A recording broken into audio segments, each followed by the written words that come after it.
Good evening. Welcome to Southeastern 16, presented by FanDuel. Chris Lee, joined by Jay Greeson. We're here to react to what looks like is going to be a Texas win over Texas A&M in the annual rivalry game. As we're doing this, Texas with the ball, a 27-17 lead over the Aggies, 2 minutes left. It looks like it's going to, barring a miracle, Texas will spoil A&M's unbeaten season, and who knows, maybe keep itself alive for the playoff. Feels like that's a long shot, but we can get into that a little bit. First of all, reminder, we are brought to you by our friends at GameTime Sidekicks. Don't have mine with me because I'm on the road, but GameTime Sidekicks makes lovely tumblers. They've got all kinds of stuff. Officially licensed stainless steel drinkware, every SEC school, 350 other universities, stainless steel sippy cups, tumblers, 40-ounce bottles, and shaker cups. SE16 gets you 20% off your entire order. Jay Greeson, Texas, barring a miracle, going to win this thing. Again, we're at the 2-minute warning as we speak. Your thoughts on Texas and its performance in a big win over the Aggies tonight? Lots of thoughts, truly. From the very point of, I thought Arch Manning played great early, even though he was like 3 of his first 10, but he realized that punts were not a bad thing. And they stayed in the game because their defense played well. They had a great defensive plan. Texas playing at home is as good as anybody. Texas on the road, I'll bet against them against anybody. Yeah. So I don't know. That's a testament to how mentally tough is this team.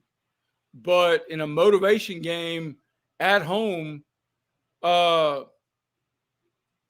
Texas deserves all their flowers for showing up, because Anthony Hill didn't play.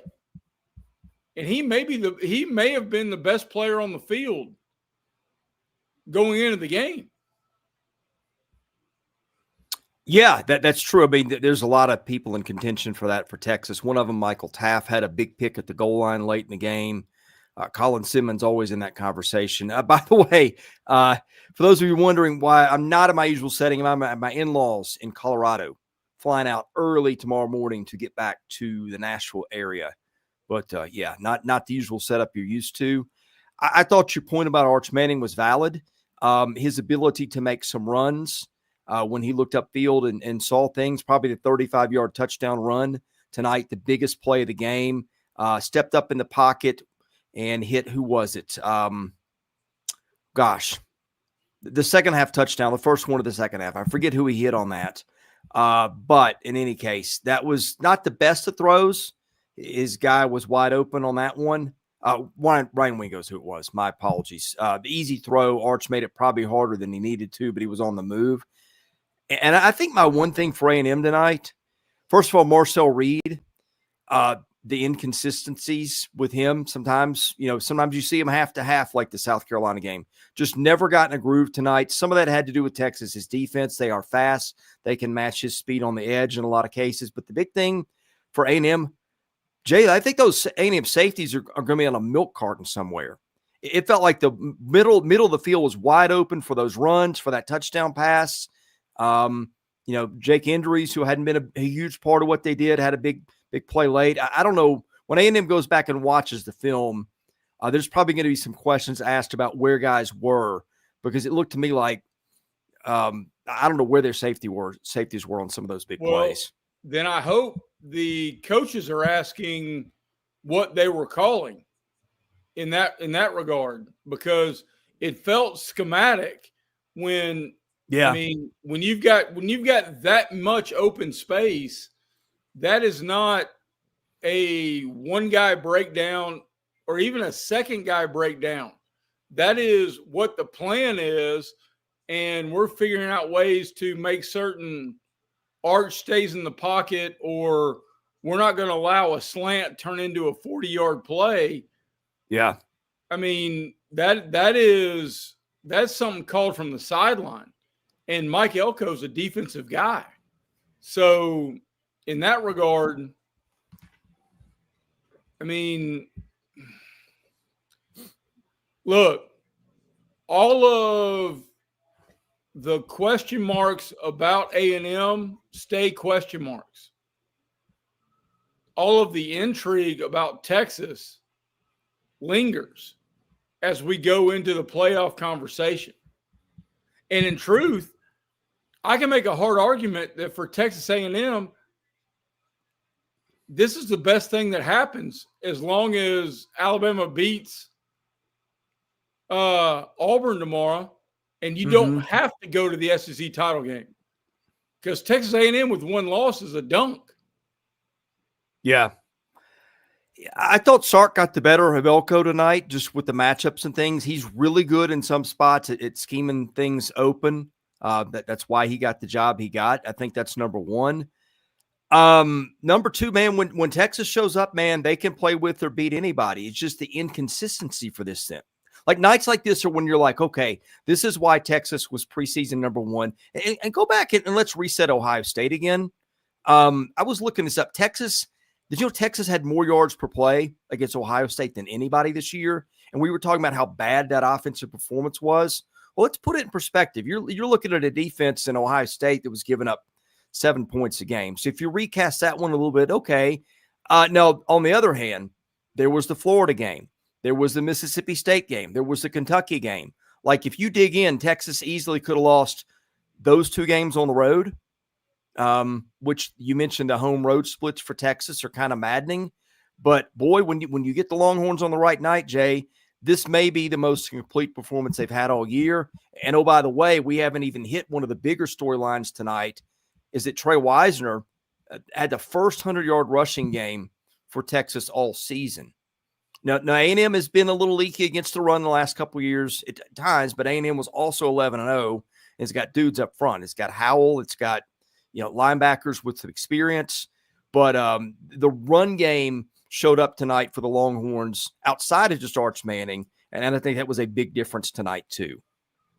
Well, it was a big difference tonight, but it's been a big pothole for the Aggies, for the Longhorns all year. I heard somebody say on the broadcast that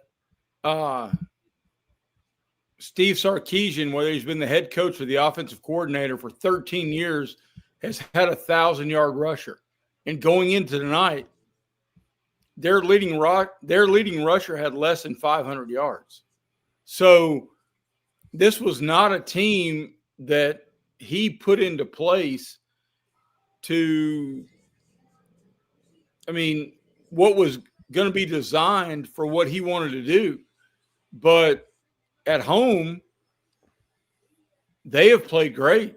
On the road, and that has to all of this now comes down to, yes, the emotion of winning a rivalry game is real, and it should be.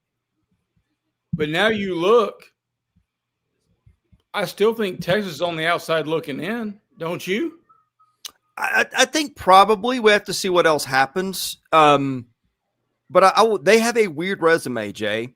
A really strange resume. And you got to remember what the commissioner spent his offseason doing.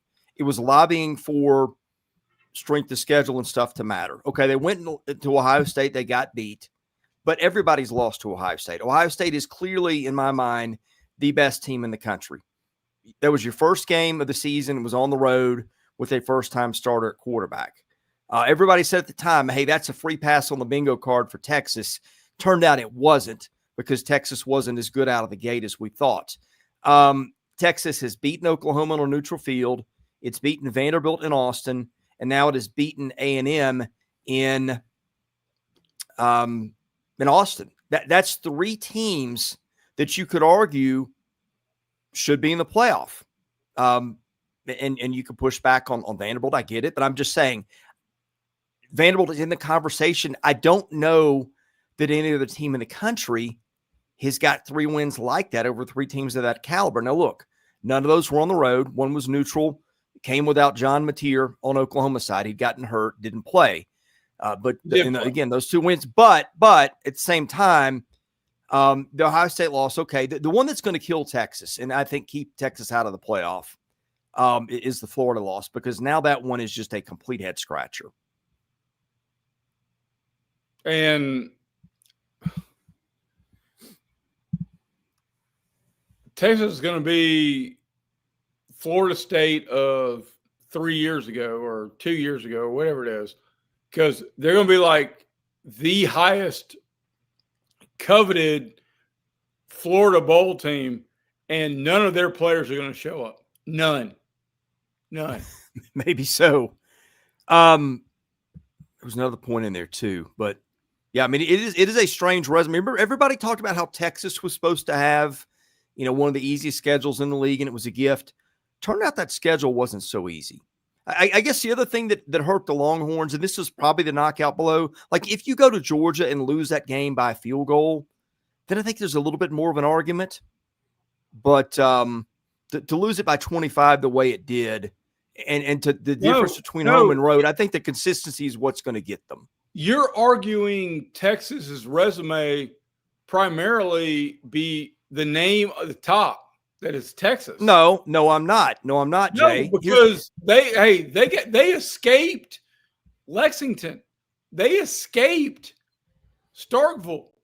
I mean, I can line up a whole lot of other teams that if we're going to put game-to-game comparisons, I'm not saying, because, look, man, if we're going to line them up at the beginning of the year and say Texas has this much talent, they should be a playoff team, then why the hell are we playing the games?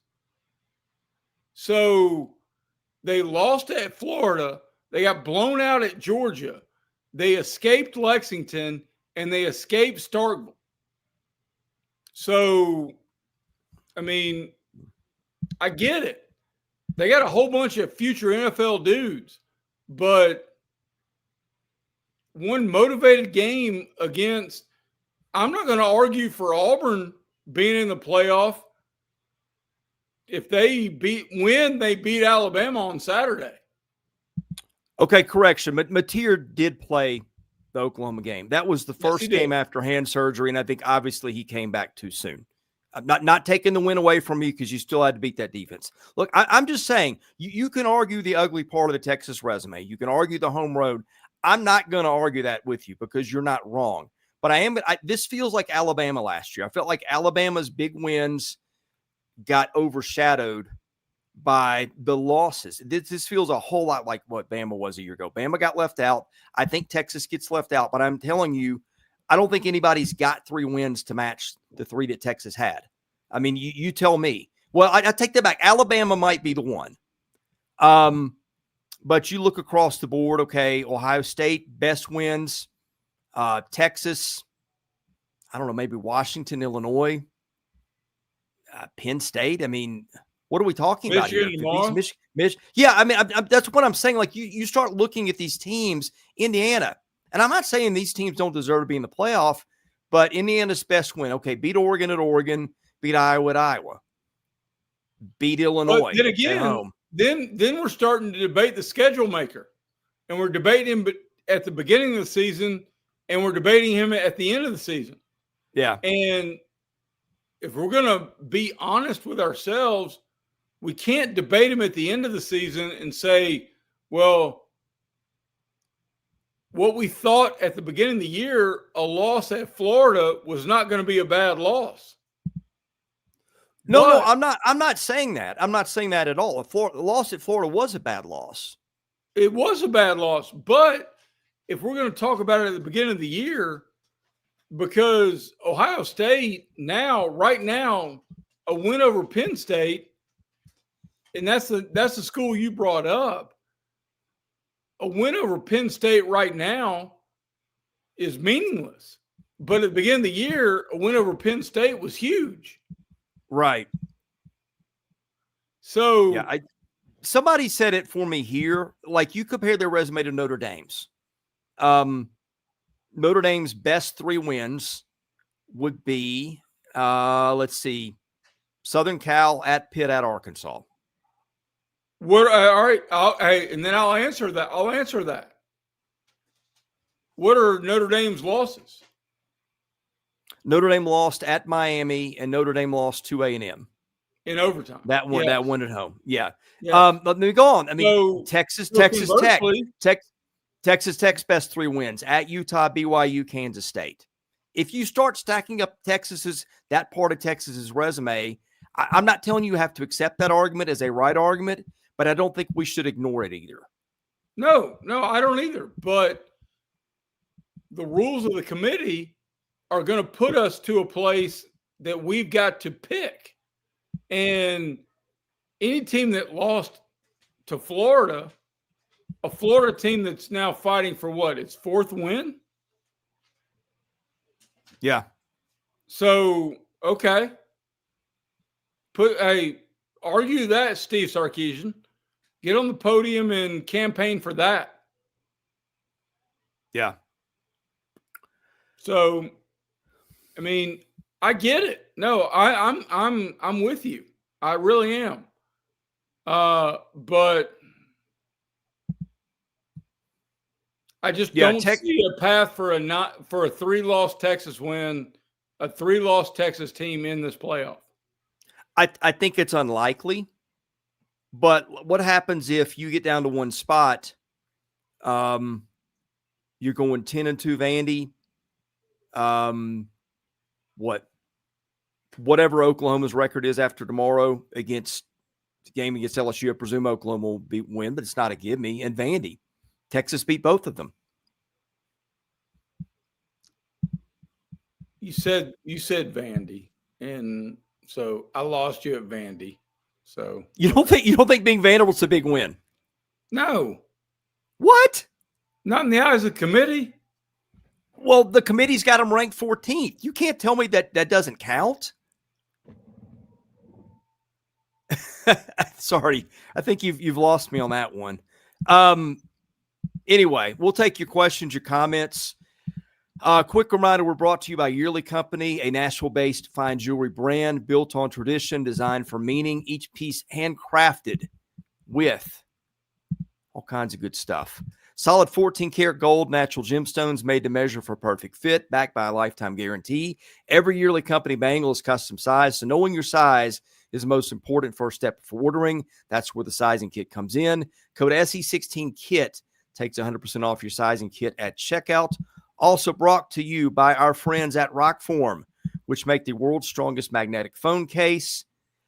Super strong magnets, extreme protection, Rock Lock secure mounting, SEC 25. Get you 25% off. Get the vent clip to go with that. You can thank me for that later. Love that setup in my car with that magnetic phone case and that vent clip. Yeah, look, I don't know what to, again, I think the loud part of their resume is very loud. It's the middle and the bottom that's problematic. I suspect that gets them left out. But if you're counting and weighing big wins, and if you match them up against the right teams, I don't think it's a 0% chance. I will meet you in the middle with this. I think Texas could win multiple games in the playoff, but their resume does not deserve to be in the playoff. They have 3 losses. How many teams would... They have 3 losses. Chris, they have 3 losses and 2 escapes from non-bowl teams in Mississippi State and Kentucky. I mean, I'm not disagreeing. Well, you can't disagree. Those are facts. I mean, you can't disagree with those. Those are, I mean, I hate to hit you where you live. I just hit you with numbers. Yeah. But if Texas lined up and played anybody, they played Ohio State to a 1-score game in Ohio State's house. They just beat the number 3 team in the country and did it pretty convincingly, honestly.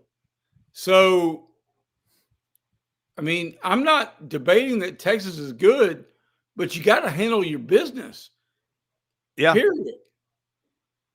I mean, BYU is going to get in the playoff, a decent chance. Best 3 wins: Utah, Arizona, Iowa State. Maybe at Cincinnati. I just think it's a different landscape. I do wonder how many teams that are going to make the playoff if they played Texas's schedule would not. Now, on the other hand, again, where they played them is big deal, and I agree with you on that. But I think we beat that point to death. What are your takeaways for A&M coming out of this one? Because I now worry more about Marcel Reed, because we've seen the last 2 games on the whole have not been great. Did come back and lead them to a win over South Carolina, but I don't know. I don't know that I trust him as much as some of the other guys he's going to be going up against in the playoff to win them a huge game. My biggest takeaway for Texas A&M is cross your fingers and hope everything plays out to where you're not in the SEC championship game. Yeah.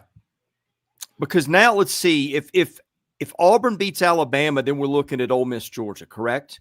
Correct. And how weird would that make the Lane Kiffin situation? Could it think get about that for weirder? a minute? Well, I mean, what if he dips out before the SEC title game? Could it get even weirder? Of course it can. Lane Kiffin's involved. It can always get weirder. Fair point. But I mean, think about that a minute. Like, Ole Miss being in the title game wasn't much on the radar tomorrow. I don't think it would take much for Auburn to beat Alabama tomorrow.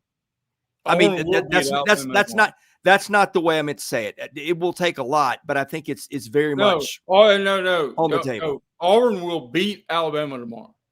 So you're looking at Ole Miss, Georgia. Book it. You're looking at Ole Miss, Georgia in the title game. Yep. An Ole Miss team. Now, there's a scenario for you. What if Ole Miss loses the title game and doesn't have a head coach? I mean, I think a 10-2 Ole Miss is still a take. What if Ole Miss goes into the title game and doesn't have a head coach? That's the other part. I'm saying, yeah. How weird would that? The whole next week, as weird as this season has been, the next 24 to 48 hours have a chance to make it even stranger. So, let's take a quick look at what happened around the country, because that affects the playoff too. You had Indiana beat Purdue big. That doesn't really change anything. I think it does probably lock the Hoosiers in as a top 4 seed. I think the Big Ten may end up getting the top 3 seeds if Oregon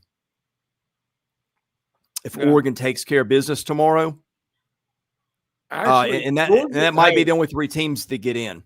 You know what's going to be crazy is if Georgia does not get in the title game and is a 1 seed, is in one of the top 3 seeds. That could happen. Because Georgia's 11-1. Yeah. So, no, I think that might, Georgia not getting in the title game might be a path to a bye. Every SEC team is now figuring out a way to only get to the playoff and not be in the title game. Because let's see, who else could do that? I think Oregon could do it. Oregon could be a top 4 seed and not get to the title game. Ole Miss might be able to. Yep. And I think that's it. Well, Georgia could be in the title game or could be left out of the title game if it's Texas A&M and Alabama, right? Right. Which, if Alabama wins tomorrow, that's what it is, because Alabama beat Georgia head-to-head.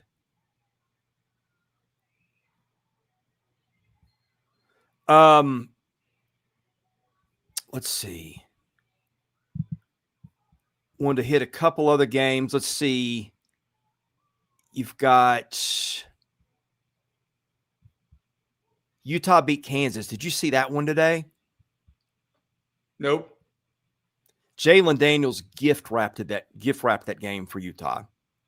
Threw a pick six at the goal line after throwing a pick six, not a pick six, after throwing a pick in the end zone.